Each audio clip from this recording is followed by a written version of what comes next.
Welcome to Cheater Confessions. Let's get started with today's story. It was late when I walked into the house, the silence pressing down on me. Tiffany's car wasn't parked in the driveway, but I didn't think much of it at first. I had grown used to her coming and going at odd hours lately. But tonight, something felt off. I stepped inside, the quiet unsettling. Usually she'd be watching TV or scrolling through her phone at this hour when she wasn't out. But not tonight. I sat at the kitchen table staring at the empty chair across from me, where she should have been. I waited. I couldn't shake the feeling that something was off. I had this sense of dread growing in my chest. And then, the sound of the front door creaked open. Tiffany stepped inside, looking disheveled. Her eyes darted quickly away from mine, avoiding any kind of eye contact. "Where have you been?" I asked, keeping my tone steady.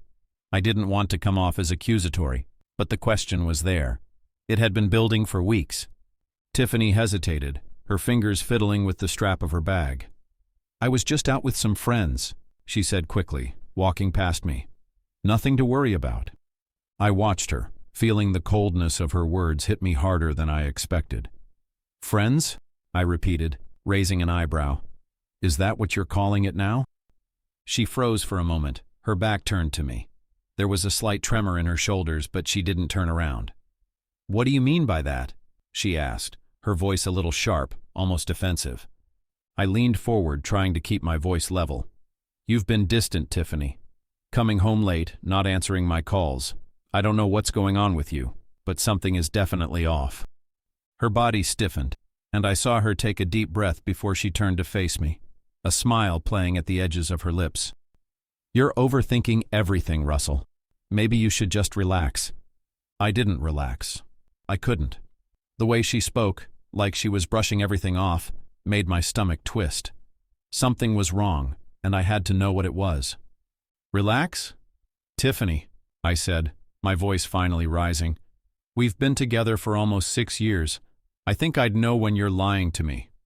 Tiffany blinked, her face paling. "Lying? What are you talking about?" I took a deep breath, the anger bubbling up inside me, but I held it in. I wasn't going to make it easy for her to dodge this. "You're hiding something from me, aren't you? Tell me the truth. What's really going on?" Tiffany's face hardened. "What's really going on is that you don't trust me anymore," she snapped, her eyes flashing with annoyance. I stood up, the frustration overwhelming me now. "Maybe I wouldn't feel like this if you actually gave me a reason to trust you," I shouted. She flinched, but I couldn't stop myself. "You've been out late almost every night. You've been distant. You're hiding something. Just tell me what it is." Tiffany opened her mouth to say something, then shut it again. She shook her head, her expression softening just a little. "You're blowing things out of proportion, Russell." Without another word, she turned and walked straight to the bedroom. The door clicked shut behind her, and I stood there staring after her. My heart was pounding in my chest, a mix of anger, hurt, and confusion swirling inside me. Was I really blowing things out of proportion? Or was there something more? I couldn't shake the feeling that something was off, that there was a truth I wasn't being told, something I wasn't seeing. I took a deep breath, trying to calm the storm inside me. But I couldn't. Not anymore. I needed to know what was really happening. A couple of days later, I came home early from work. As I entered the house, I expected to find Tiffany at home, probably finishing some chores or reading in the living room. But as I walked through the door, I realized the house was eerily quiet. There was no sound of the TV or music playing, no smell of dinner in the oven. I called her name, but there was no response. I checked the kitchen, the living room, the bathroom. She wasn't anywhere. I felt a knot tighten in my stomach, a sick feeling creeping up my throat. Where was she? I walked down the hallway to the bedroom, my mind racing. Had she gone out again? And why hadn't she told me? As I reached for the doorknob, I hesitated. Then, I heard it. A voice. Tiffany's voice, muffled but unmistakable. She was talking to someone. I froze, instinctively stepping back so I wouldn't be heard. I stood still for a moment, listening closely. "No, I haven't told him anything yet," Tiffany said, her voice soft but clear. "It's just, he's always checking on me, asking where I am. It's driving me crazy. Our life is just so boring now. I think if I had to choose again, I wouldn't have married him.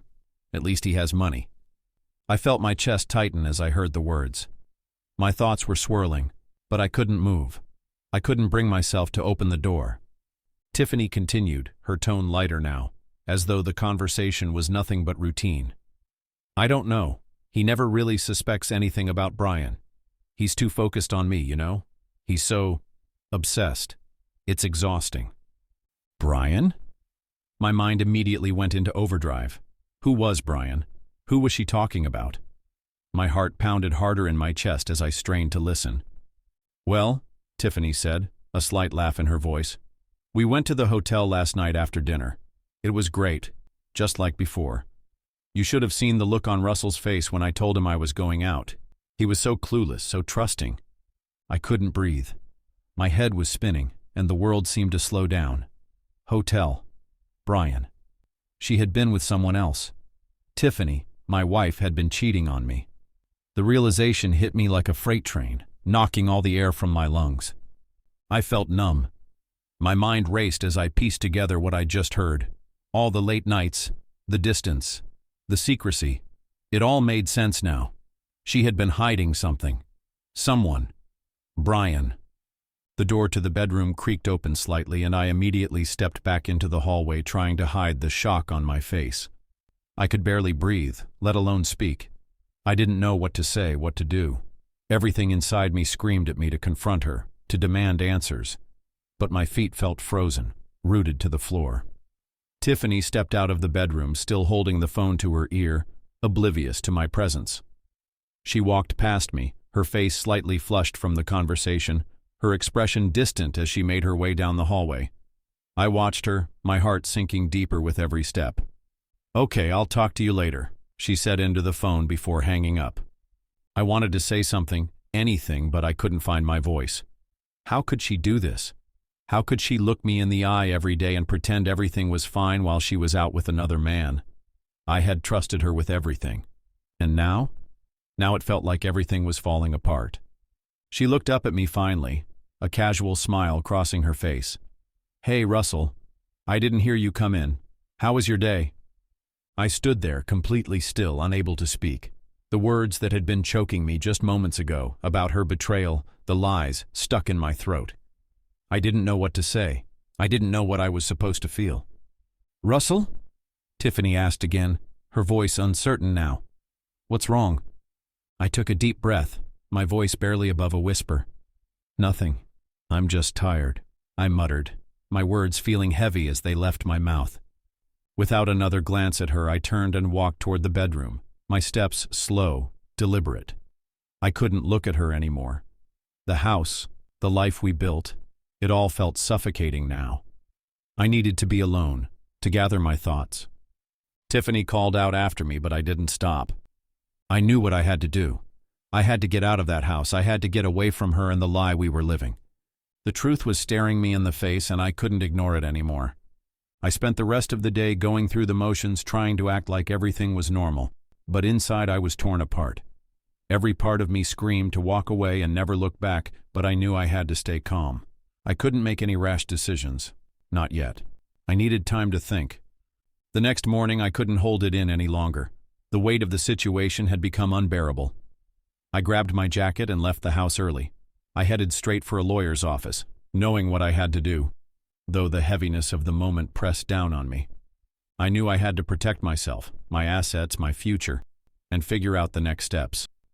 The lawyer was understanding, even efficient, walking me through the process of starting the divorce. It felt like a nightmare, but I knew there was no turning back now. When I left the lawyer's office, I felt numb, the weight of the decision still pressing on me. I made my way back home, but Tiffany wasn't there. I didn't hesitate. I packed my things, clothes, a few important documents, whatever I could carry, and I left the house. I didn't want her to know where I was. It felt like the only way to fully escape the situation. Once I was away, I called my family. I explained what had happened, everything that Tiffany had done, and told them not to tell her where I was. I needed to be out of sight. I needed to vanish for a while. Tiffany started calling me soon after. At first it was just a few missed calls, but as the day went on, the messages started flooding in. She was frantic, desperate. She didn't know where I had gone. She didn't know why I was gone. But I didn't answer. I couldn't. Not yet. Over the next few days, the calls didn't stop. Her messages grew increasingly frantic, one after the other. Each voicemail carried confusion and desperation. She asked if I was okay, told me she loved me, and questioned why I left the house. But I didn't respond. Not once. As the days stretched on, the tone of her messages shifted. What started as pleading and apologetic soon turned to anger, demanding answers. I couldn't even bring myself to listen to them anymore. I didn't want to hear her voice. The woman I had once loved, the one who had betrayed me so easily, was no longer someone I recognized. On the fourth day, I received a call from the lawyer's office. Tiffany had been served the divorce papers. I had instructed the lawyer to move quickly, and it seemed the timing was perfect. Tiffany, now in full panic mode, tried calling the lawyer's office, but there was no way out. It was over. But still, she couldn't let it go.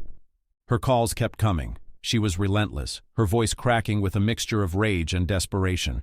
She sent long texts, trying to explain, trying to make excuses. The words didn't matter anymore. Not to me. I had seen the truth, heard the lies, and there was nothing left to fix. On the sixth day, I finally picked up the phone. "What the hell, Russell?" Tiffany's voice came through the line, shaky with emotion. "You can't just leave me like this. You can't disappear without any warning. I didn't sign up for this." I took a breath before speaking. My heart was still raw, but the numbness was starting to set in. "I think you've had enough time to think about it, Tiffany. I don't owe you any more explanations." "Don't give me that." Her voice grew louder. "You can't just drop a bomb like that and walk away. I'm not some mistake you can just forget about. We have a life together, Russell.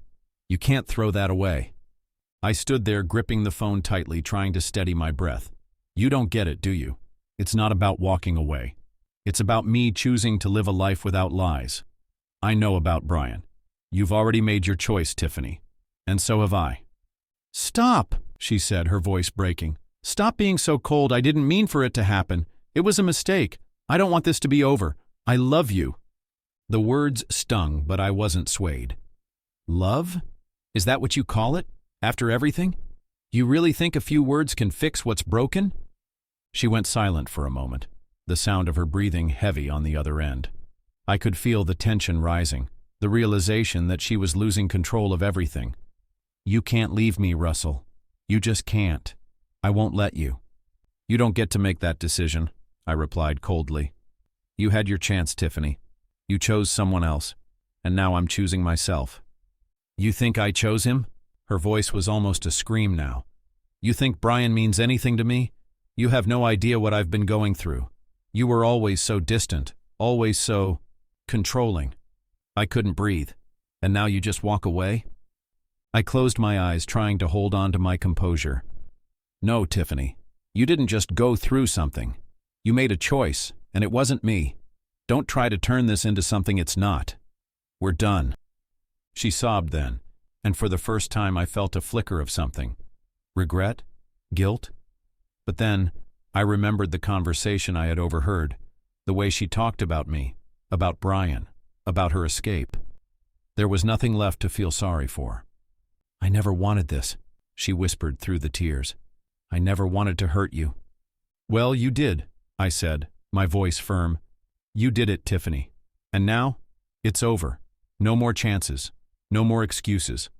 And with that, I hung up the phone without giving her a chance to respond. The divorce proceeded, and Tiffany fought hard for what she could get. She pushed for the house, claiming it was the one thing she needed to hold on to from our life together. She argued that it was our home, the place where we'd shared so many years, and she couldn't bear the thought of losing it. But my lawyer wasn't going to let her walk away with everything. She couldn't simply claim the house for herself. The house, like everything else we owned, was considered marital property.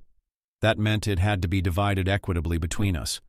Tiffany pushed for sole ownership, but my lawyer made it clear that if she wanted the house, she'd have to buy me out. The reality was that she didn't have the financial means to do that. Her job wasn't enough to cover such a large expense, and she had no assets to sell. In the end, the house was put up for sale. The proceeds from the sale would be split 50-50, which was the fairest solution.